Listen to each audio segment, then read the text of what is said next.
জাপানে সরকারি চাকরিজীবীদের সাপ্তাহিক ছুটি ৩ দিন হতে যাচ্ছে। কর্মীদের জন্য ৪ দিনের কর্মসপ্তাহ চালু করতে যাচ্ছে কর্তৃপক্ষ। মার্কিন সংবাদ মাধ্যম সিএনএন এক প্রতিবেদনে এই তথ্য জানিয়েছে। টোকিও মেট্রোপলিটন সরকার জানিয়েছে, কর্মজীবী মায়েদের সহায়তার পাশাপাশি তলানিতে পৌঁছানো রেকর্ড নিম্ন জন্মহার বৃদ্ধির সর্বশেষ প্রচেষ্টা হিসেবে এই পদক্ষেপ নেওয়া হয়েছে। আগামী বছরের এপ্রিল থেকে এই সুবিধা চালু হতে যাচ্ছে বলেও জানিয়েছে টোকিও মেট্রোপলিটন সরকার। এছাড়া প্রাথমিক বিদ্যালয় শিক্ষার্থীদের মা-বাবাদের জন্য বিশেষ সুবিধা চালু করার কথা জানিয়েছে জাপানি কর্তৃপক্ষ। টোকিও মেট্রোপলিটন সরকার জানিয়েছে, প্রাথমিক বিদ্যালয়ের প্রথম থেকে তৃতীয় শ্রেণীর শিক্ষার্থীদের মা-বাবা আংশিক বেতন কাটছাঁটের মাধ্যমে দ্রুত অফিস ত্যাগ করার সুযোগ পাবেন।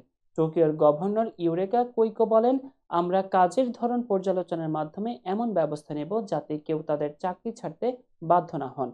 এছাড়া জন্মহার বাড়ানোর উদ্যোগ হিসেবে পুরুষদের পিতৃত্বকালীন ছুটিও বাড়িয়েছে জাপান সরকার।